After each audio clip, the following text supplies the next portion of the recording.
మన పూర్ణిమలో కళ్యాణం కమనీయం సేల్స్ ప్రతి 15,000 రూపాయల కొనుగోలుపై కంచి కాటన్ శారీ ఉచితం. ఈ అంత భయంకరమైన స్టేజ్లో ఉంది. ఇప్పుడు మీరు మాట్లాడుతున్నా నాకు తెలిసి తీసుకునే వాళ్ళు చక్కగా తీసుకుంటారు. ఫస్ట్ ఆవిడ కట్టుబొట్టు, ఆవిడ ఆ మతం కదా, నేను ఈ మతానికి సంబంధించిన నేను ఈ మంచి తీసుకోను, నా బుక్స్ వేరే కానీ ఏ మతం చెప్తున్నదైనా ఒకటే కదా. అంటే దీనికి ఒక ప్రత్యేకత ఉంది తల్లి. అన్ని మతాలు ఒకటి చెప్పట్లేదు. ఓ వాళ్ళు నేను ఖురాన్ చూశాను, ఓ వాళ్ళు బైబిల్ చూశాను. స్త్రీని ఉన్నతోన్నతమైన స్థానంలో కూర్చోబెట్టింది కేవలం హైందవత్వం ఒకటి.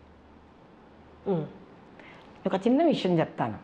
మీరు రాధాకృష్ణుల బొమ్మ చూశారు, ఎక్కడైనా మీరు రాధకి ముసుగు చూసారా? లేదు. పార్వతీ పరమేశ్వర్ల బొమ్మ చూశారు, ఎక్కడైనా పార్వతీదేవికి ముసుగు చూసారా మీరు? అసలు మనకి గూంగట్ ఎక్కడుందమ్మా? ఘోష ఎక్కడుంది మనకి? ఎప్పుడు స్త్రీని మనం దాచలేదు. ఓకే, పరపాలనలో ఆవిడని కాపాడుకోవడానికి మనకు పట్టిన దౌర్భాగ్యం అది. అందుకే నార్త్ ఇండియాలో పాపం కాపాడుకోలేక మీకు అది మీకు పరదా సిస్టమ్ అటు వచ్చింది. మీకు సౌత్ ఇండియాలో పరదా సిస్టమే లేదు. అట్లా నో, వి డోంట్ హ్యావ్. మనది చాలా ఉన్నతమైన స్థానం. మనది రిలీజియన్ కాదు తల్లి, మనది జీవన విధానం. ఎందుకు మీకు ఒక ప్రశ్న వేస్తా. మనకి రామరాజ్యం, రాముడు దేవుడు మనకి. ఎందుకు ఆయన దేవుడు? తల్లిదండ్రుల మాట విన్నాడు కాబట్టి, అహింసని పాటించాడు కాబట్టి, స్నేహితుడికి అండగా నిలబడ్డాడు కాబట్టి, ధర్మపాలన చేశాడు కాబట్టి ఆయన రాజు మనకి. అధర్మంగా ఎవడి తల నరకడం గురించి మాట్లాడ్డాడు ఆయన కాబట్టి. కృష్ణుడు ఎందుకు? ఎవరైతే నిజం మాట్లాడారో, ఎవరైతే పాండవులయ్యారో వాళ్ళతో నిలబడ్డాడు కాబట్టి. శత్రువు అధర్మపాలుడైన ధర్మరాజు మన దుర్యోధను తాను ముందు వచ్చినా అడిగిన వెంటనే తాను అడిగింది తనకిచ్చేశాడు కాబట్టి. సత్యం కోసం, ధర్మం కోసం ఆఖరి వరకు నిలబడ్డాడు కాబట్టి. మళ్ళీ ఆయన రాజే, ఆయన ధర్మపాలనే చేశాడు. ఆయన ధర్మరాజు నిజమే మాట్లాడాడు, నిజం కోసం ఎంత దూరమైనా వెళ్ళాడు. అంటే ఒక సాటిస్ఫాక్షన్, 5 ఊళ్ళు ఇచ్చినా చాలన్నాడు. అంటే హైందవత్వం మనకు నేర్పించేది ఏంటి అని అంటే, ఎంతసేపు ఎవరిని దూషించదు హైందవత్వం. ఈ మతం తప్పు, ఆ మతం తప్పు, ఆ మతం తప్పు, ఈ మతం తప్పు, ఈ మతం వాడు కనిపిస్తే ఇది నువ్వు చంపితేనే నీకు పుణ్యస్థానాలు దక్కుతాయి. నేనెక్కడ వినలేదే. మరి నేనైతే హైందవత్వం, మీరు విన్నారా ఈ రోజన్నా? కానీ బలులు అవి చేస్తారు కదమ్మా. ఆ స్టోరీ వేరు తల్లి. ఇప్పుడు అది ఎలా ఉంటుంది అని అంటే, ఇప్పుడు ఒక వెజిటేరియన్ని నాన్ వెజిటేరియన్ని పట్టుకున్నావు అనుకో, ఇప్పుడు నాన్ వెజిటేరియన్ తినేవాడు బలి చేస్తున్నాడు, వాడు బాధపడతాడు. ఇప్పుడు భక్త అంటే నేను అది ఆహారం గురించి మాట్లాడట్లేదు. మెయిన్ ఏంటి అంటే, బలిచ్చేది నేను చేసిన పాపాలకి ఇంకొక ప్రాణాలని బలిస్తే నా పాపాలు పోతాయి. వాళ్ళకున్న ఇగ్నరెన్స్ తల్లి, అది వాళ్ళ ఇగ్నరెన్స్. అదే కదా వాళ్ళ కొండ జాతి, వాళ్ళ జీవన విధానం అదమ్మా. ఒక్కరి జీవన విధానం అది.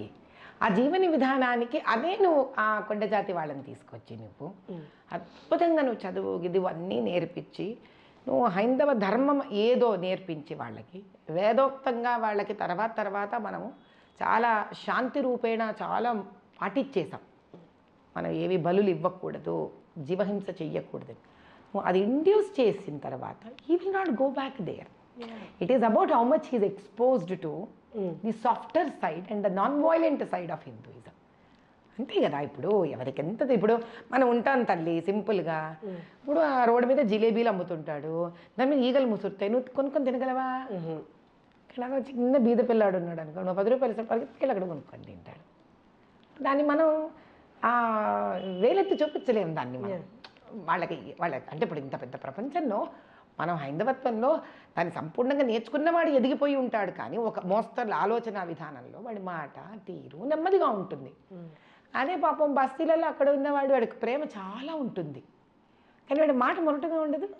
ఇది అంతే. కాలరూపేణ మనం వాళ్ళని శాంతి రూపేణ ఇటుపక్కన హైందవత్వానికి ఉన్న ధర్మపద వైపు కానీ, దానికి ఉన్న శాంతి రూపం వైపు కానీ, అహింస రూపం వైపు కానీ వాళ్ళని కన్నా మలచగలిగితే వాళ్ళు శాంతపడిపోతారు. That is a different, totally different. అంటే అది కాదు నేను అంటున్నది. నేను చెప్పేది ఏంటి అని అంటే, హైందవ ధర్మంలో గొప్పతనం ఏంటంటే తల్లిదండ్రులు మనల్ని పెంచుతారు, మనం వాళ్ళని చూసుకుంటాం. స్త్రీని మనం గౌరవించాలి, అటువంటి స్త్రీ మన ఆలనా పాలన చూసుకుంటుంది. మనకు గురువు విద్య నేర్పిస్తారు, అటువంటి గురువుకు మన గురుదక్షిణ రూపంలో జీవితంలో మనం రిటర్న్ వాళ్ళకంటూ ఒక సేవ రూపంలో ఏదో రూపంలో చెయ్యాలి. దేశం మనని ఉద్ధరిస్తుంది, మనం దేశానికి తిరిగి ఏమి ఇవ్వాలి. ఇలాంటిది there is a very balanced give and take story ఇక్కడ.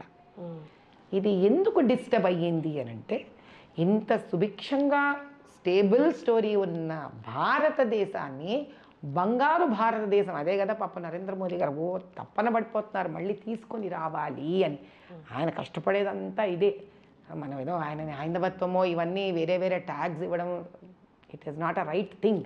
ఆయన అనేది ఒకటే, హైందవత్వంలో you give you take, you take you give అనేది చాలా నీట్గా ఉంది సిస్టమ్. ఎగ్జాక్ట్లీ. అది ఎప్పుడైతే మనం అవలంబిస్తామో తిరిగి, you all become normal and we calm down by our life standards. Calm down అన్నారు కాబట్టి నాకు ఇక్కడ ఒక క్వశ్చన్ అమ్మ. పూర్వం నుంచి భక్తి, డివోషన్ అనేది మెడిటేషన్ రూపంలో, నిన్ను నువ్వు మార్చుకునే రూపంలో, నువ్వు ఎంత కఠినంగా తపస్సు చేసి ఎంత నువ్వు క్లీన్గా ఉంటావు అన్నది. కానీ రాను రాను ఏమైపోయిందంటే, ఇంత డబ్బులు పెట్టి ఈ దర్శనం బుక్ చేసుకొని ఆ గుడికి వెళ్ళి వచ్చామా, అది కూడా తోపుల ఆట, అక్కడ కూడా వాడిని గుద్దుకోవడం వీడిని గుద్దుకోవడం, నాకు ముందుకు వెళ్ళాలి అని. ఇక్కడ డివోషన్ ఎక్కడుందమ్మా?